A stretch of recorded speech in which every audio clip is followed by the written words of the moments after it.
dinner ko tira kagabi. Tapos gabi na ulit ngayon.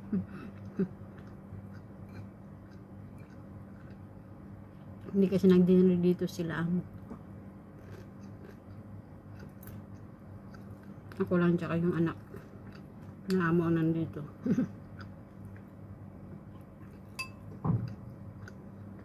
Na-request ng bata. Gulay lang tsaka steam egg. Tapos binigyan ko siya ng deep oven na chicken tapos isda.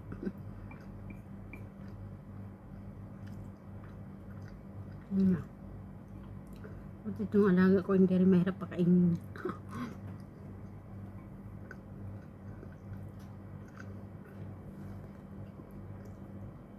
Basta't nalalasakan niya yung pagkain. Gusto niya yun.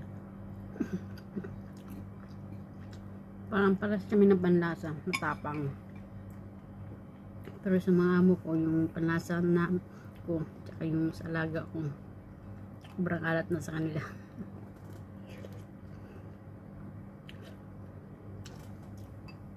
Strong taste. Karamihan naman gano'n sa mga Pilipino.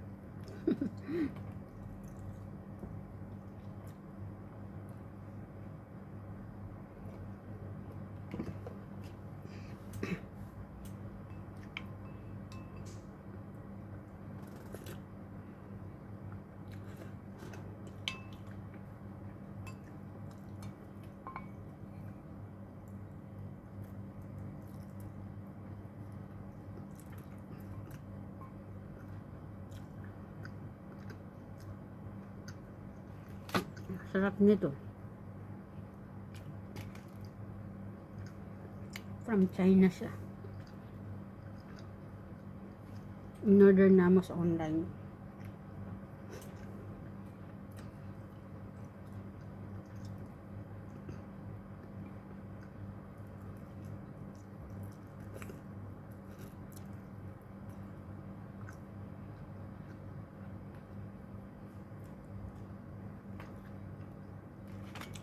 Actually, meron din ganitong dry siya.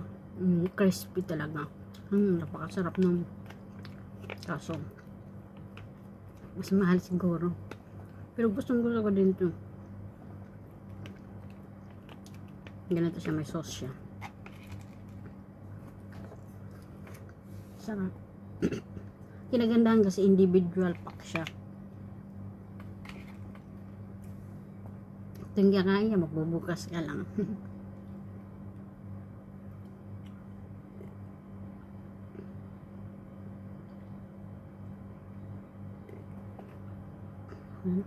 Ako ng kape. Diba? Natutulog yung madaling araw namin sa alas 2.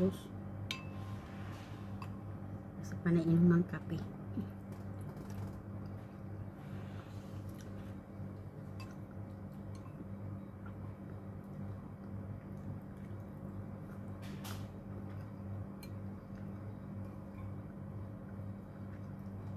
Ewan ko kung narinig nyo ako kasi bumubulong lang ako eh.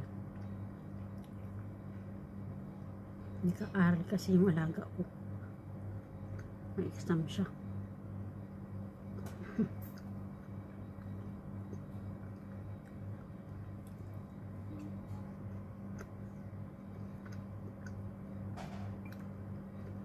Nag-aaral siya bang nakain ng dinner.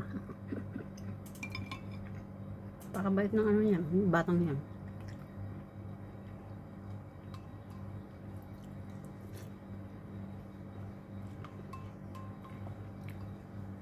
Yung ibang kabataan pait-it yan sa pag-aaral.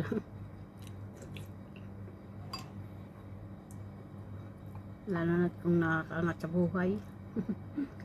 Pero dito sa Hong Kong, most of them talaga nag-aaral mabuti. Kasi may mga parents na masyado silang ano sa mga anak nila. Kailangan laging magandang grades. Magandang performance sa school. Nagbabayad pa rin sila sa mga activities. Mga tutor. Nagbabayad sila. Tutor sa math, tutor sa sports.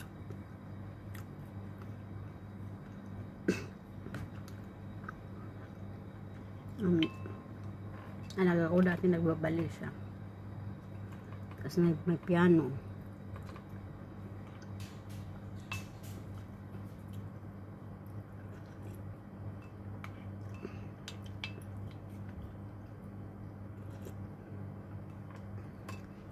Sarap.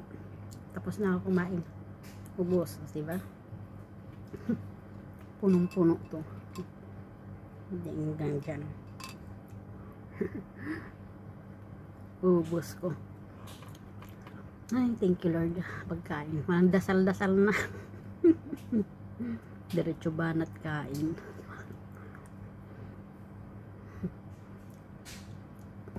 Ayoko no, pakay-pukrita. Hindi naman talaga ako nagdadasal bago kumain.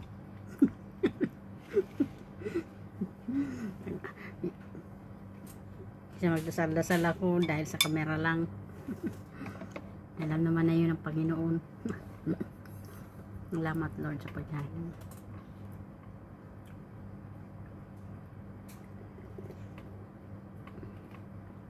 May uwi na yung mga amo ko. Kasi ano na eh. Malapit na mag 10:30. 10:17 na.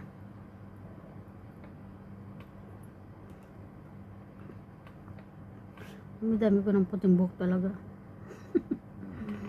Ngayon kain pa more, stress pa more.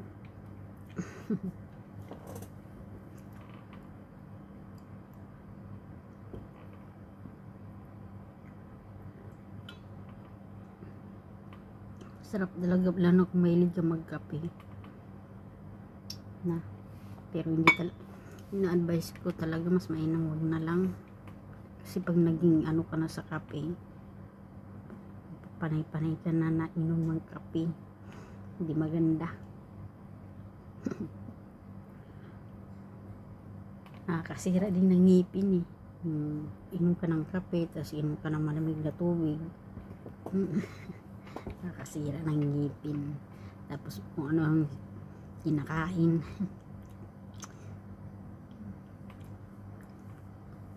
Ano yung mga bagang ko, siraan na rin. Kasi hindi nagpapadentist. Hindi nagpapadentist kasi walang pang dentist. Okay, char. Pero sa Pinas libre. Sa center. Pero may schedule. Actually hindi naman yung libre, parang may donation. Pero donation.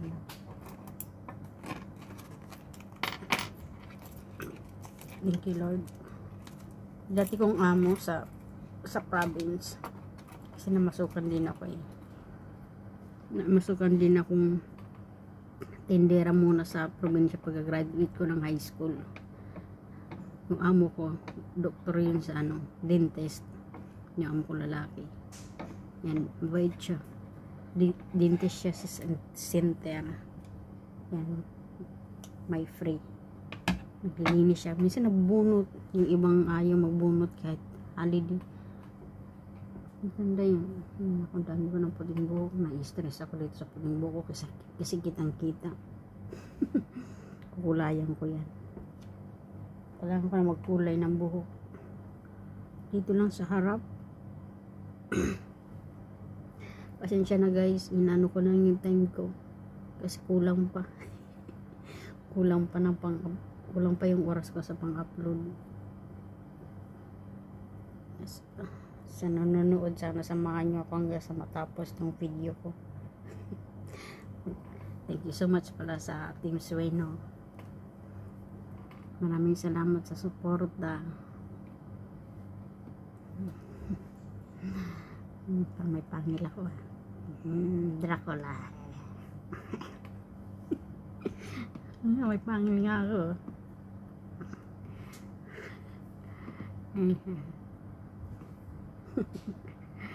Hala, may pangil. Nako.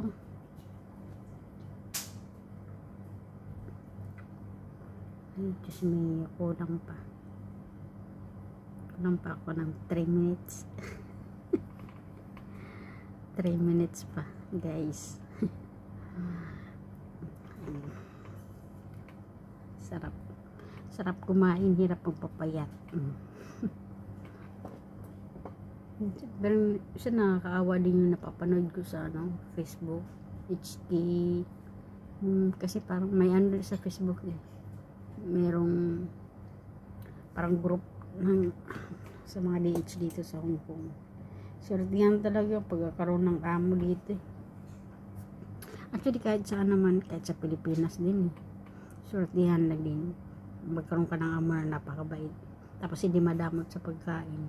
Ako sa awa ng Diyos talaga, thank you Lord, yung bago ako pumunta dito sa Hong Kong, yung amo ko din sa Pilipinas, sa Makati, babait nila. Dalawang anak nila, pero lalaki, mga binata na. Ay,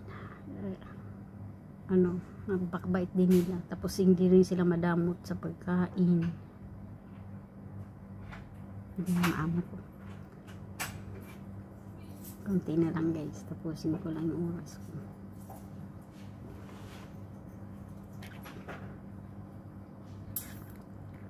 Dalawang minuto pa.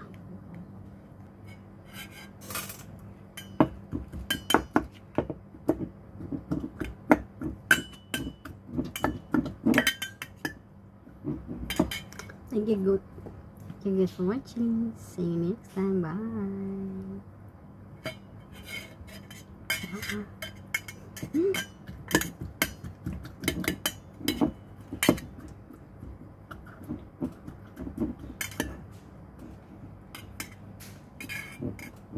Lemon,